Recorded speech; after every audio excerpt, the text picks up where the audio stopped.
Good evening, my name is Dade Fenwick, and this is my final PC build.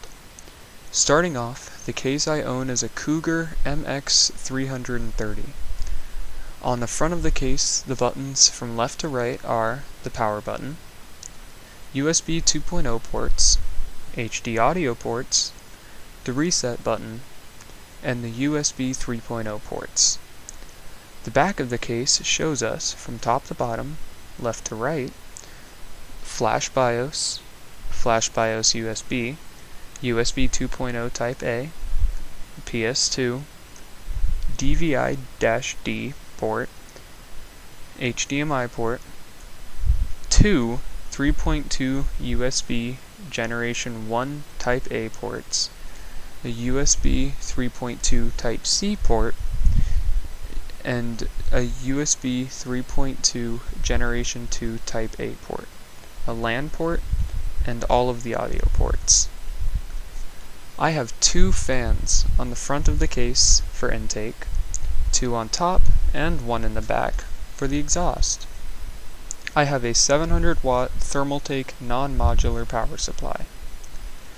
My CPU slot is an AM4. My CPU is an AMD Ryzen 7 2700X. It is run at 4.3 GHz and has 8 cores. The heatsink is a Prism Wraith Quiet Fan Cooler with RGB lighting. It has latches to attach to the motherboard without screwing in. This is my ATX motherboard with the AM4 CPU slot.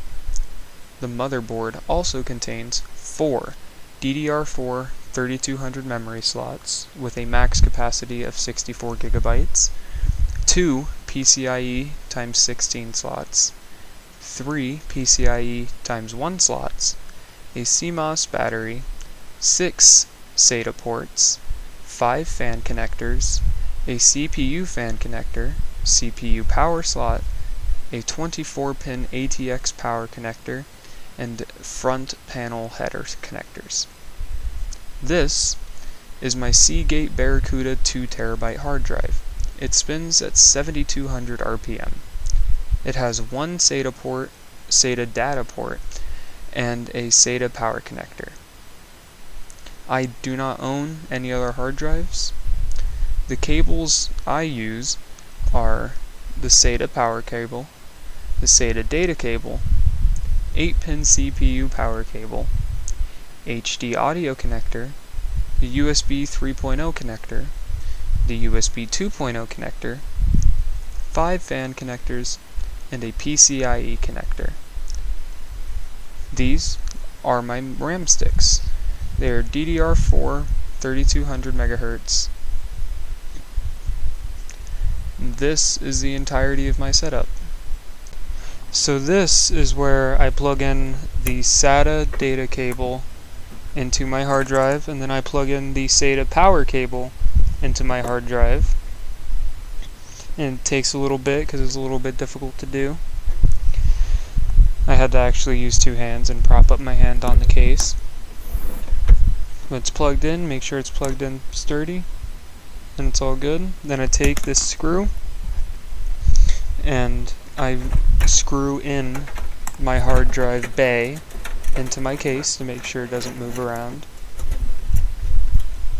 I actually end up having trouble with this part as it was underneath a lot of the wires since my power supply is not fully modular.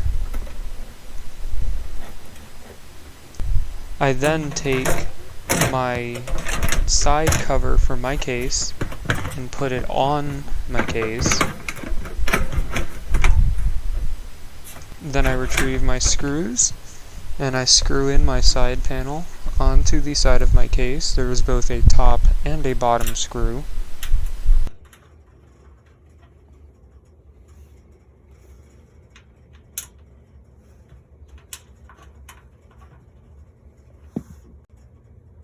This is my CPU, and I'm trying to make sure it just drops into place and not force it in, as that could ruin the CPU.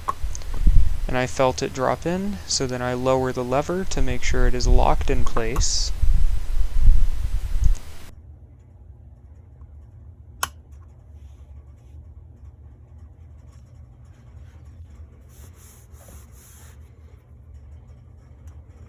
I then grab my CPU fan and make sure it is aligned properly with my CPU, and I place it very lightly on top.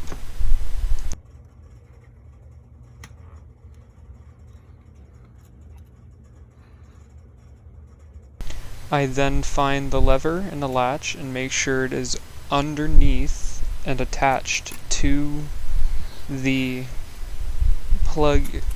latch spots on my CPU port. Make sure it's underneath, and then close the latch to make sure that it stays in place. At this point, whenever I was first building my PC, I thought I was breaking it, as it makes a very loud snapping sound.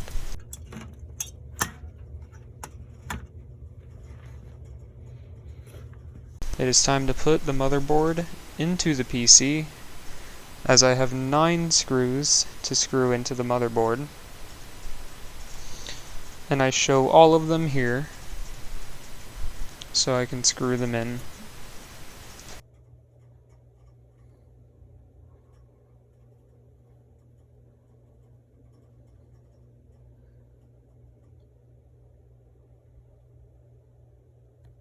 Here I have screwed all of the screws into my PC board, and now I am plugging in my motherboard power cable, the 24-pin ATX connector.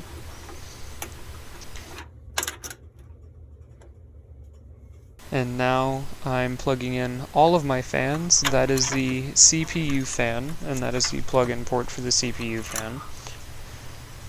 I then take my exhaust fan, system power fan, or system fan 1 is what it says, and plug that in right next to the CPU. And then I take both of my top exhaust fans and plug them into the top 2 fan ports on the top right portion of my motherboard. There are 2 of them, so I have to plug both of them in. And then I grab my 2 front intake fans and plug them into the last 2 fan slots on my motherboard. Here I show where the last fan slot is, which is actually pretty far away from where my fan is. It is in the bottom left corner when I'm plugging in the fan that is in the top, or is in the front of my PC.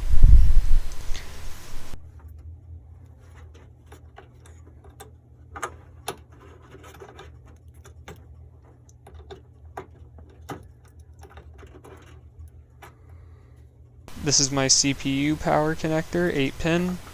And I plug it into the top right port of my top left port of my motherboard. Make sure it is in there snugly.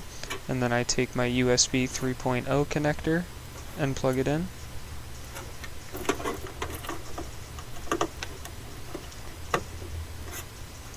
Here I take my SATA cable and I plug it into the SATA 4 port on my motherboard. And then I take all of my HD front panel headers and I plug them into the corresponding slots. This was actually very difficult to do, as it is hard to see where they go. Here I am plugging in my HD audio connector into my motherboard, and to make sure that also fit pretty snugly. Here I am plugging in my RAM sticks into the corresponding slots. My motherboard requires me to put it into the second and the fourth slot for correct dual channeling.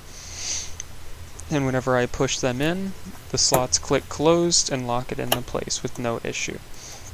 Here I'm inserting my second one in the correct second spot and making sure that it is locked and it is closed tightly.